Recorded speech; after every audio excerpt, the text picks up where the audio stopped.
అనారోగ్య సమస్య వస్తే ఆందోళనే. రోడ్డు ప్రమాదం జరిగితే ఆయువు నిలబడుతుందో లేదో తెలియదు. కిలోమీటర్లు ప్రయాణించి ఆసుపత్రికి వెళ్లే వరకు ఆశలు వదులుకోవాల్సిందే.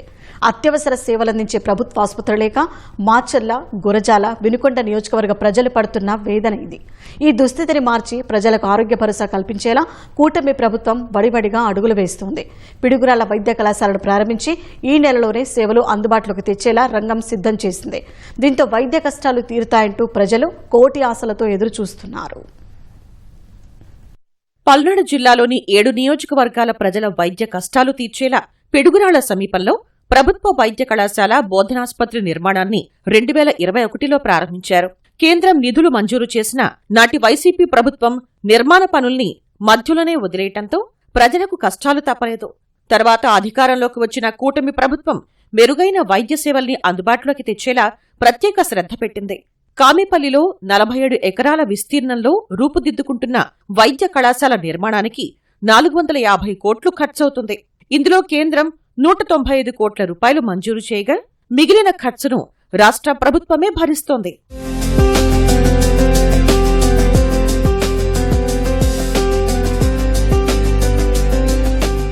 వైద్య కళాశాలను 2026-2027 విద్యా సంవత్సరానికి అందుబాటులోకి తీసుకురావాలని సీఎం చంద్రబాబు ఆదేశించారు.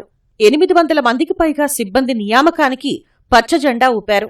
మంత్రి సత్యకుమార్ ఎప్పటికప్పుడు పనులను పర్యవేక్షిస్తూ మే 15 నాటికి కళాశాలను అందుబాటులోకి తెచ్చేలా చర్యలు చేపట్టారు. పిడుగురాళ్ల వైద్య కళాశాల ద్వారా 100 ఎంబీబీఎస్ సీట్లు అందుబాటులోకి రానున్నాయి. జాతీయ వైద్య కమిషన్ ప్రమాణాల ప్రకారం డాక్టర్లతో సహా 700 మంది సిబ్బంది అవసరం ఉంటుంది. ఇప్పటికే ప్రభుత్వం 520 పోస్టులకు నోటిఫికేషన్ విడుదల చేసి ఉద్యోగాలు భర్తీ చేసే ప్రక్రియ ప్రారంభించింది. ఈ నెల 3వ వారం నుంచి బోధనాసుపత్రిలో ఓపీ సేవలు ప్రారంభించేలా చకచకా ఏర్పాట్లు జరుగుతున్నాయి.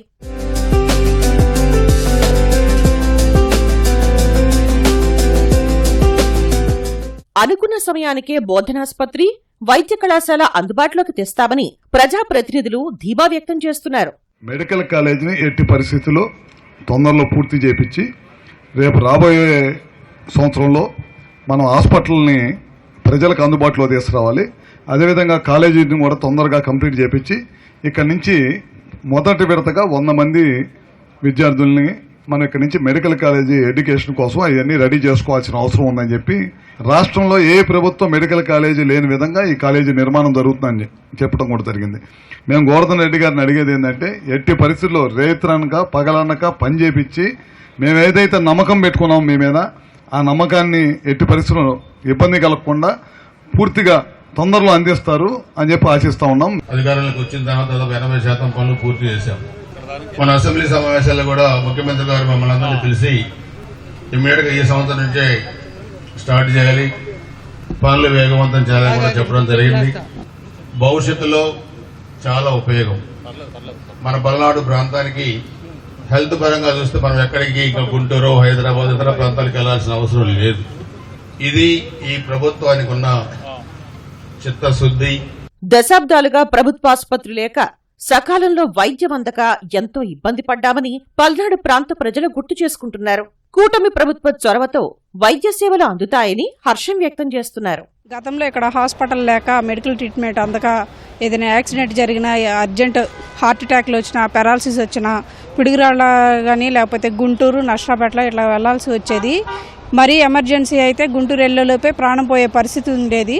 కానీ ఇప్పుడు ఈ పల్నాడు ప్రాంతంలో పిడుగురాళ్ల మండలంలో బ్రాహ్మణపల్లికి మా చుట్టుపక్కల 14 గ్రామాలకి అందుబాటులో ఇక్కడ హాస్పిటల్ రావడం మా గ్రామీణ ప్రజలకి అందరికీ చాలా శుభసూచకం.